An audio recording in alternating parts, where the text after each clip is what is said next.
इस current affairs funda में आप सभी का स्वागत है। मैं हूं आपके साथ अभिषेक शर्मा और आज के इस वीडियो सेशन में हम 7 मई तक के सभी इंपॉर्टेंट करंट अफेयर्स कवर करने वाले हैं। हमेशा की तरह आप इस वीडियो को अंत तक जरूर देखिएगा, आज भी आपको काफ़ी कुछ जानने के लिए मिलेगा। साथ ही इस सेशन को शुरू करने से पहले आप सभी को बताना चाहूँगा यदि आप हमारे daily current affairs PDF, weekly PDF, monthly PDF और हर महीने के banking and economic awareness PDF चाहते हैं तो करंट अफेयर्स फंडा का 1 ईयर मेंबरशिप प्लान आप ज्वाइन कर सकते हैं, जिसका लिंक आपको वीडियो के डिस्क्रिप्शन में या फिर फर्स्ट कमेंट में मिल जाएगा। आपको बताते हैं इस 1 ईयर मेंबरशिप प्लान के तहत जितना भी हमारा PDF कंटेंट है वो हम आपको 1 साल तक के लिए प्रोवाइड कराते हैं, जिसे आप डाउनलोड कर सकते हैं, प्रिंट आउट भी निकलवा सकते हैं। इसके लिए चाहे तो आप करंट अफेयर्स फंडा ऐप को यूज़ कर सकते हैं या फिर अपने लैपटॉप या सिस्टम की मदद से वेब लॉगिन भी कर सकते हैं। कोई भी आपका एग्जाम हो, बैंकिंग, SSC, रेलवे या फिर स्टेट PCH, जहाँ पर भी जनरल अवेयरनेस या करंट अफेयर्स पूछे जाते हैं, सभी एग्जाम्स के लिए हमारा PDF कंटेंट काफ़ी यूज़फुल है। और अब तो आपको इसमें फ्री ऑफ कॉस्ट क्विज़ भी हम अवेलेबल करा रहे हैं। और यदि आप हमारा 1 ईयर मेंबरशिप प्लान लेते हैं तो इसमें आपको कैटेगरी वाइज क्विज़ मिलते हैं। तो क्विज़ आपको दोनों में ही मिलते हैं, चाहे आप कोई कोर्स ना लें तब भी आप हमारी ऐप से फ्री क्विज़ अटैम्प्ट कर सकते हैं। यदि आपके पास 1 ईयर मेंबरशिप प्लान है तो आप कैटेगरी वाइज क्विज़ यहाँ पर दे सकते हैं, जो कि काफ़ी हाई स्टैंडर्ड क्विज़ हैं। तो एक बार अगर आप हमारे करंट अफेयर्स पढ़ लेते हैं, उसके बाद इन क्विज़ को अटैम्प्ट करते हैं, तो यकीन मानिए आपका करंट अफेयर सेक्शन काफ़ी स्ट्रॉन्ग हो जाएगा और आप अच्छा डिसेंट जो है स्कोर करेंगे अपने करंट अफेयर्स सेक्शन में। तो कोई भी अगर आपका डाउट होगा हमारे इस PDF कोर्स संबंधित तो आप कमेंट बॉक्स में अवश्य लिखिएगा। चलिए फिर करते हैं शुरुआत इस वीडियो सेशन की। Kigali is the capital of which country? Kigali किस देश की राजधानी है? ऑप्शन है नाइजीरिया, रवांडा या फिर वेनेजुएला। तो ये हम डेली आपसे क्वेश्चन पूछते हैं अपने सेशन के स्टार्ट में, इसका आंसर आपको कमेंट बॉक्स में करना होता है। तो जल्दी से आप आंसर कर दीजिए, फिर हम आगे बढ़ते हैं।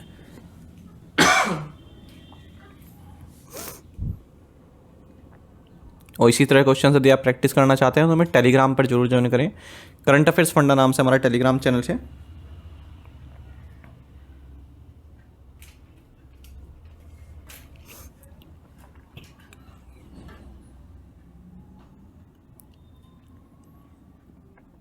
What is the theme for World asthma day 2024?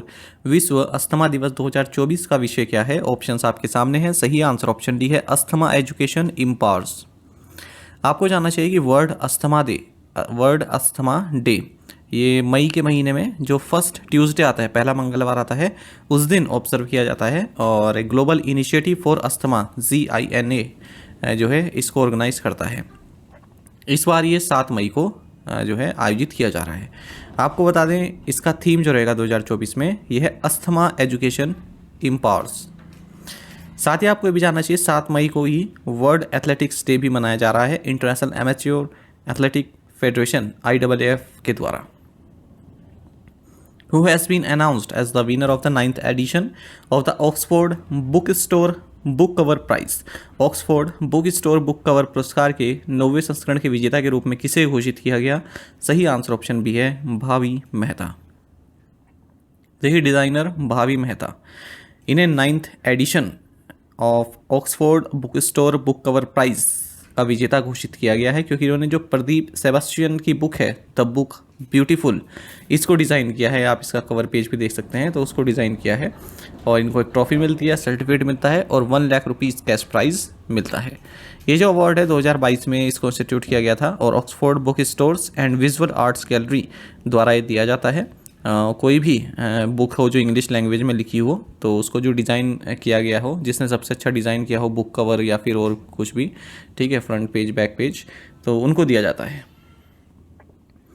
Who are the 2 new members appointed to the National Statistical Commission NSC? राष्ट्रीय सांख्यिकी आयोग में नियुक्त 2 नए सदस्य कौन हैं? सही आंसर ऑप्शन ए है, A गणेश कुमार एंड देबाशीष कुंडू। आपको जानना चाहिए कि लगभग 1 साल के बाद जो हमारी स्टैटिस्टिकल बॉडी है नेशनल स्टैटिस्टिकल कमीशन, ये फुल कैपेसिटी पर ऑपरेट करने वाली है। ठीक है, फुल कैपेसिटी इसकी हो जाएगी क्योंकि हाल ही में 2 नए मेंबर इसमें ऐड किए गए हैं। तो ministry of statistics and programme implementation ने A गणेश कुमार और देबाशीष कुंडू को इस कमीशन का मेंबर नियुक्त किया है।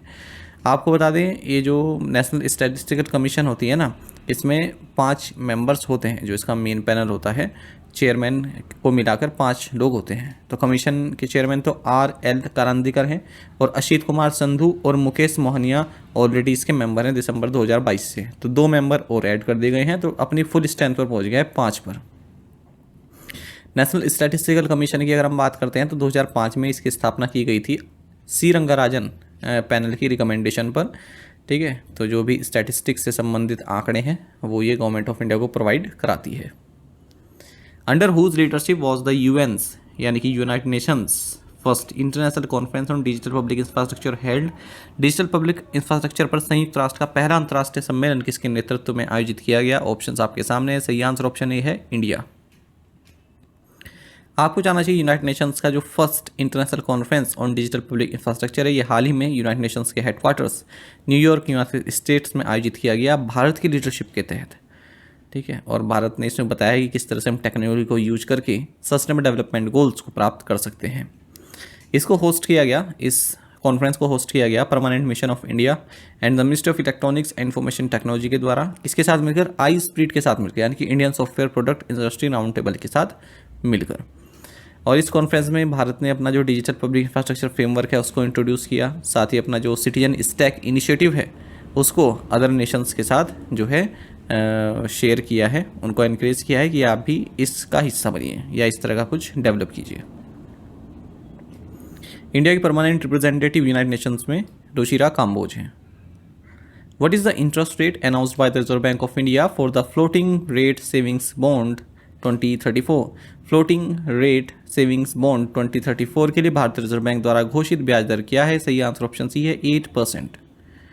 देखिए, रिजर्व बैंक ऑफ इंडिया ने अनाउंस किया है कि 8% इंटरेस्ट रेट रहने वाली है जो फ्लोटिंग रेट सेविंग्स बॉन्ड है 2034 इसके लिए। आपको बता दें ये जो फ्लोटिंग रेट सेविंग बॉन्ड्स हैं ये वेरिएबल रेट बॉन्ड होते हैं और इसमें जो इंटरेस्ट रेट होता है हर 6 महीने के बाद रिसेट किया जाता है। फिलहाल जो नेक्स्ट 6 मंथ है यानी कि अप्रैल 30 2024 से अक्टूबर 29 2024 तक इस पर जो इंटरेस्ट बॉन्ड रहने वाला है 8% का रहने वाला है। द गवर्नमेंट ऑफ इंडिया ये स्पेशल टाइप के बॉन्ड इशू कर रही है जिन्हें फ्लोटिंग रेट बॉन्ड कहते हैं और ये 2034 में मैच्योर होंगे। मिनिमम इन्वेस्टमेंट अमाउंट 1000 रुपये की है और कोई भी मैक्सिमम लिमिट इसमें नहीं है क्योंकि गवर्नमेंट ऑफ इंडिया द्वारा बैक्ड हैं तो जो है सेफ है। ठीक है, रिस्क नहीं है इनमें। इंटरेस्ट जो होता है इन बॉन्ड पर वो सेमी एनुअली पेड किया जाता है यानी कि 2 बार है ना, एक बार 1 जनवरी को, एक बार 1 जुलाई को। Who was appointed as the new Director General of the National Institute of Solar Energy NISE? राष्ट्रीय सौर ऊर्जा संस्थान के नए महानिदेशक के रूप में किसे नियुक्त किया गया है? सही आंसर ऑप्शन सी है डॉक्टर मोहम्मद रिहान। देखिए, अलीगढ़ मुस्लिम यूनिवर्सिटी प्रोफेसर मोहम्मद रिहान इन्हें डायरेक्टर जनरल नियुक्त किया गया है national institute of solar energy का NISE का, जो कि एक ऑटोनोमस बॉडी है ministry of new and renewable energy के तहत। इससे पहले हमने देखा था कि प्रेसिडेंट द्रौपदी मुर्मू ने प्रोफेसर नईमा खातून को फर्स्ट वुमेन वाइस चांसलर नियुक्त किया था अलीगढ़ मुस्लिम यूनिवर्सिटी में। ठीक है, तो दोनों न्यूज़ आपको याद रखनी है। और ये एक मैसेज हमारे करंट अफेयर्स फंडा का जो हमारा ग्रुप है उसमें आया था। ठीक है, तो एक एस्पिरेंट है अनु नाम की, इन्होंने लिखा है कि हेलो सर, मैं बैंकिंग एग्ज़ाम की प्रिपरेशन कर रही हूँ, मैंने बैंकिंग पूरा सिलेबस कंप्लीट कर लिया है लेकिन करंट अफेयर्स में काफ़ी प्रॉब्लम हो रही है। हिंदी वाले पीयूष यादव सर ने मुझे आपके बारे में बताया। मैं अनअकैडमी के 2 टीचर से करंट अफेयर्स पढ़ चुकी हूँ लेकिन मुझे उनका कंटेंट याद नहीं रह पाता है, लेकिन आप काफ़ी अच्छे से सभी न्यूज़ कवर कर देते हो और आपकी इंपॉर्टेंट शॉर्ट पॉइंट से याद करने में भी काफ़ी हेल्प मिलती है। मुझे आपकी पढ़ाई हुई सभी न्यूज़ समझ में आती है और याद भी रहती है। सर, मेरा एक डाउट है, प्लीज़ आप टाइम निकाल कर रिप्लाई ज़रूर दीजिएगा। क्या मेरे बैंक एग्ज़ाम के लिए आपकी CA को अच्छे से PDF एंड वीडियोस और साथ में बैंकिंग न्यूज़ को करके अच्छे से रिवीजन करूं तो क्या मैं CA में अच्छा स्कोर ला सकती हूं? ठीक है, तो आपने क्वेश्चन पूछा है लेकिन उससे पहले ही आपने इस क्वेश्चन का खुद ही देखिए जवाब दे दिया है। आपने ऊपर क्या लिखा है कि मैं आपके करंट अफेयर्स देख रही हूँ और मुझे बिल्कुल समझ में आते हैं। ठीक है, पढ़ने में भी आसान होती है। तो वैसी बात है, जब आपको पढ़ने में आसानी हो रही है, सब कुछ समझ में आ रहा है तो आप अच्छा स्कोर करेंगे, है ना। और आप निरंतर पढ़ती रहिए, जिस तरह से भी, चाहे आप वीडियोस पढ़िए चाहे आप PDF से पढ़िए, ठीक है, पर आप पढ़िए ज़रूर। कंटेंट हमारा जो है वन ऑफ द बेस्ट है अगर आप देखेंगे। ठीक है, और जितने भी न्यूज़ हैं जो इम्पोर्टेंट है वो मैं आपको कराता ही हूँ, है ना। और कुछ न्यूज़ कई मैं ऐसी भी डाल देता हूँ, ठीक है, जिससे आपकी नॉलेज बढ़ती है। हो सकता है वो एग्ज़ाम पॉइंट ऑफ व्यू से ना हो लेकिन आपकी नॉलेज बढ़ती है। ठीक है, ऐसी न्यूज़ भी मैं डाल देता हूँ, इधर उधर की नहीं होती है। ठीक है, तो आप इस चीज़ को पढ़िए। और कोई भी अगर आप एग्ज़ाम देंगे पूरे साल भर, SSC का हो या फिर आपका कोई स्टेट PCS का हो, और रेलवे के एग्ज़ाम आने वाले हैं, है ना, नोटिफिकेशन भी आएंगे, बैंक का हो, सबके लिए जो है करंट अफेयर्स आपके हेल्पफुल रहेंगे। बस आप ये जो करंट अफेयर है ना हमारे, इनको मल्टीपल रिवीजन की आवश्यकता होती है, बार बार पढ़िए। तो मैंने सोचा यहीं पर आपकी ये डाउट ले लेता हूँ ताकि और बच्चे भी इस चीज़ को जान सकें। Who has been appointed as the managing director and CEO of Jio financial services. Jio financial services के प्रबंध निदेशक और सीईओ के रूप में किसे नियुक्त किया गया है? सही आंसर ऑप्शन सी है, Hitesh Kumar Sethia. Corporate affairs ministry ने हितेश कुमार सेठिया को मैनेजिंग डायरेक्टर एंड सीईओ नियुक्त किया है जियो फाइनेंशियल सर्विसेज का 3 साल के लिए। आपको बता दें जो जियो फाइनेंशियल सर्विसेज है ये एक इंडियन फाइनेंशियल सर्विसेज कंपनी है और पहले ये सब्सिडरी थी रिलायंस इंडस्ट्रीज़ की, फिर ये इंडिपेंडेंट एंटिटी बन गई और इंडियन स्टॉक एक्सचेंज में अगस्त 2023 में लिस्टेड हुई। इसकी सब्सिडरी जियो फाइनेंस है, एनबीएफसी लाइसेंस है इसके पास। एक और सब्सिडरी है जियो पेमेंट बैंक, ठीक है, जो कि आप जानती हैं पेमेंट बैंक है भारत में। Which regulatory body has granted the no objection certificate to REC Limited for setting up its subsidiary in GIFT City Gujarat? किस नियामक संस्था ने गिफ्ट सिटी गुजरात में अपनी सहायक कंपनी स्थापित करने के लिए REC लिमिटेड को अनापत्ति प्रमाण पत्र प्रदान किया? सही आंसर ऑप्शन ए RBI है। आपको जानना चाहिए कि REC लिमिटेड जो कि एक महारत्न सेंट्रल पब्लिक सेक्टर एंटरप्राइज है मिनिस्ट्री ऑफ पावर के तहत और एक NBFC भी है, इसे नो ऑब्जेक्शन सर्टिफिकेट NOC प्राप्त हुई है रिजर्व बैंक ऑफ इंडिया से और ये अब अपनी सब्सिडरी जो है सेटअप कर सकती है international finance services centre IFSC Gujarat international finance tech city यानी कि गिफ्ट सिटी गांधीनगर गुजरात में। REC लिमिटेड के CMD विवेक कुमार देवंगन हैं। The RBI has imposed a monetary penalty of what amount on the सतारा सहकारी bank limited Mumbai Maharashtra. RBI ने 10 सतारा सहकारी बैंक लिमिटेड मुंबई महाराष्ट्र पर कितनी राशि का मौद्रिक जुर्माना लगाया है? सही आंसर ऑप्शन बी है 2 लाख रुपीज़। देखिए रिजर्व बैंक ऑफ इंडिया ने 2 लाख रुपए की मॉनेटरी पेनल्टी लगाई है सतारा सहकारी बैंक लिमिटेड मुंबई महाराष्ट्र पर। 5 लाख रुपए की मॉनेटरी पेनल्टी लगाई है Lok Mangal cooperative bank limited Solapur Maharashtra पर। 1 लाख रुपए की मॉनेटरी पेनल्टी लगाई है Udgir urban cooperative bank limited Udgir Maharashtra पर। What is the investment limit set by the RBI for foreign portfolio investors in government securities for 2024-25 2024-25 के लिए सरकारी प्रतिभूतियों में विदेशी पोर्टफोलियो निवेशकों के लिए RBI द्वारा निर्धारित निवेश सीमा क्या है? सही आंसर ऑप्शन बी है 6%। देखिए रिजर्व बैंक ऑफ इंडिया ने जो इन्वेस्टमेंट लिमिट है फॉरेन पोर्टफोलियो इन्वेस्टर्स द्वारा गवर्नमेंट सिक्योरिटीज़ में भारत में, तो ये इन्वेस्टमेंट लिमिट को 6% पर अनचेंज रखा है 2024-25 के लिए। और जो FPI लिमिट है स्टेट गवर्नमेंट सिक्योरिटीज़ में उसको 2% पर और कॉर्पोरेट बॉन्ड्स के लिए 15% पर रखा है। साथ ही ये भी कहा है कि जो एलोकेशन है, जो इंक्रीमेंटल चेंजेस आते हैं गवर्नमेंट सिक्योरिटी लिमिट में, दो सब कैटेगरीज में, जो जनरल हो गया और लॉन्ग टर्म सिक्योरिटीज़ हो गया, ठीक है, ये 50-50 के रेशो में जो है रखे जाएंगे 2024-25 के लिए। By what percentage did credit card spends increase year on year in financial year 2023-24? वित्तीय वर्ष 2023-24 में क्रेडिट कार्ड खर्च में साल दर साल कितने प्रतिशत की वृद्धि हुई है? ऑप्शंस आपके सामने हैं। सही आंसर ऑप्शन सी है 27%। देखिए जो क्रेडिट कार्ड के थ्रू जो स्पेंड किया गया है उसमें 27% की ईयर ऑन ईयर वृद्धि देखी गई है और ये अगर हम रुपयों की बात करें तो 18.26 ट्रिलियन रुपीस पहुंच गया है फाइनेंशियल 2023-24 में, यानी कि क्रेडिट कार्ड से जो पेमेंट की गई है, जबकि एक साल पहले 14 ट्रिलियन रुपीस का था ये, ऐसा RBI की डेटा ने कहा है। अगर हम मार्च 2024 की बात करें तो क्रेडिट कार्ड के जरिए 10.07% की जो है वृद्धि देखी गई है जो स्पेंड किया गया है और वैल्यू पहुँच गई 1.64 ट्रिलियन रुपीज़ मार्च में, जबकि फरवरी में 1.49 ट्रिलियन रुपीज़ थी। और जो ये total 1.64 trillion credit card transactions हुई हैं इनमें पॉइंट ऑफ सेल के माध्यम से 60,378 करोड़ रुपए हुए हैं। 54,431 करोड़ रुपए फरवरी में हुए थे। ई कॉमर्स पेमेंट जो है 1.05 ट्रिलियन पहुंच गया है मार्च में, जबकि 95,000 करोड़ था आपका इसमें फरवरी में। बाकी आप जानते हैं HDFC बैंक जो है क्रेडिट कार्ड के मामले में सबसे टॉप पर है, ठीक है। तो HDFC बैंक क्रेडिट कार्ड के माध्यम से 43,471 करोड़ रुपए जो हैं निकले हैं मार्च के महीने में। Which agency signed an MOU with the ministry of mines for knowledge support on critical minerals? किस एजेंसी ने महत्वपूर्ण खनिजों पर ज्ञान आधारित सहयोग के लिए खान मंत्रालय के साथ समझौता ज्ञापन पर हस्ताक्षर किए? सही आंसर ऑप्शन डी है शक्ति सस्टेनेबल एनर्जी फाउंडेशन। देखिए एक मेमोरेंडम ऑफ अंडरस्टैंडिंग साइन किया गया है मिनिस्ट्री ऑफ माइंस एंड शक्ति सस्टेनेबल एनर्जी फाउंडेशन के बीच में, जिसके तहत नॉलेज सपोर्ट जो है प्रोवाइड किया जाएगा क्रिटिकल मिनरल्स के क्षेत्र में। तो MOU जो है साइन किया गया है, एक हाल ही में एक कमेटी हुई, critical mineral summits enhancing beneficiation and processing capabilities, ठीक है। तो इस मौके पर ये MOU साइन किया गया है न्यू दिल्ली में। क्रिटिकल मिनरल्स वो होते हैं जो economic development and national security के लिए काफ़ी महत्वपूर्ण होते हैं। जून 2023 में भारत ने 30 क्रिटिकल मिनरल्स को आइडेंटिफाई किया था, ठीक है, जिनकी रिक्वायरमेंट हमें defence, agriculture, energy, pharmaceutical, telecom इन सेक्टर्स में है। Who did RailTel Corporation of India Limited sign an agreement with for कवच implementation project? RailTel corporation of India limited ने कवच कार्यान्वयन परियोजना के लिए किसके साथ समझौते पर हस्ताक्षर किए हैं? सही आंसर ऑप्शन डी है, क्वाड्रेंट फ्यूचर ट्रैक। देखिए, RailTel corporation of India limited ने एक एग्रीमेंट साइन किया है क्वाड्रेंट फ्यूचर टेक लिमिटेड के साथ, जिसके तहत जो ट्रेन कोलिजन अवॉइडेंस सिस्टम है कवच, इसकी एक्सप्लोरिंग एंड डिलीवरिंग से संबंधित जो भी सपोर्ट है, ठीक है, उसके बारे में दोनों मिलकर कार्य करेंगे और अदर कंट्रीज़ को किस तरह से डिलीवर किया जा सके इस बारे में भी बातचीत इसमें आगे चलेगी।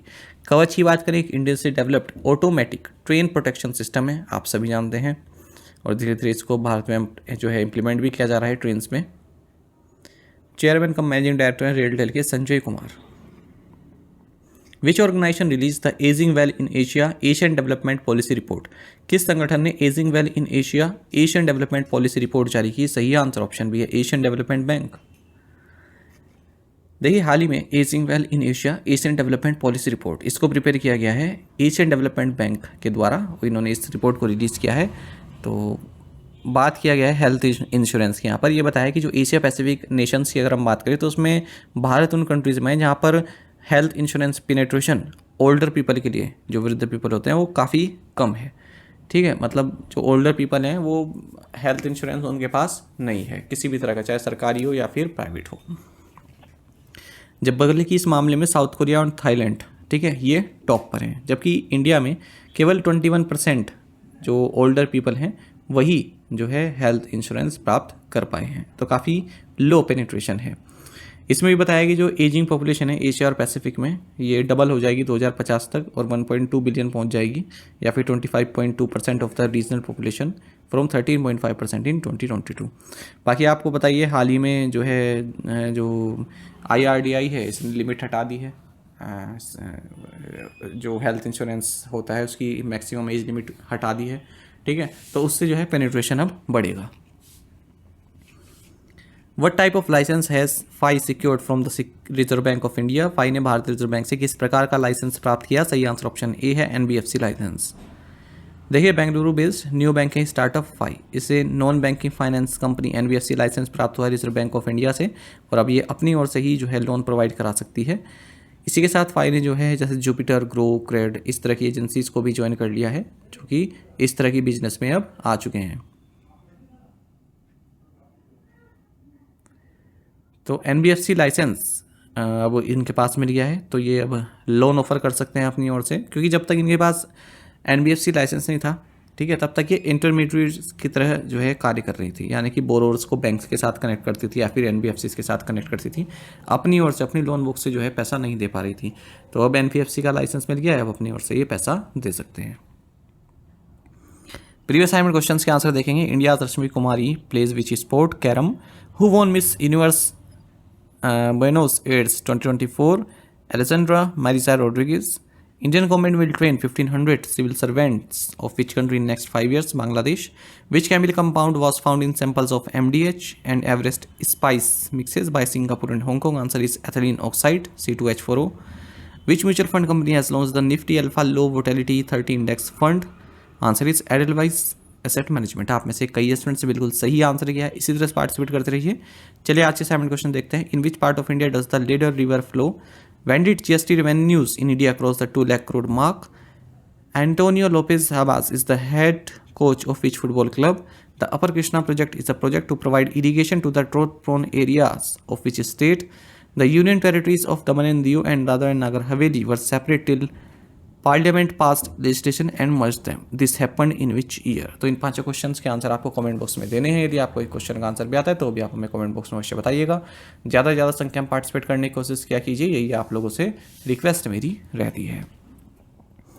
साथ ही करंट अफेयर्स फंडा को आप टेलीग्राम पर भी ज्वाइन कर सकते हैं। यहाँ पर रेगुलर वीडियो अपडेट्स और करंट क्विज हम आप सभी के लिए डालते रहते हैं। साथ ही डिस्कशन ग्रुप में आप किसी भी क्वेश्चन का सोल्यूशन पा सकते हैं। दोस्तों, हमारे करंट अफेयर्स की पेज दी गई, इसको आप जरूर देखिए। अपने दोस्तों के साथ, फैलो एस्टूडेंट के साथ हमारे करंट अफेयर्स को शेयर जरूर करें। आज का ये सेशन आपको कैसा लगा आप प्लीज़ कमेंट बॉक्स में बताइएगा। Thank you guys.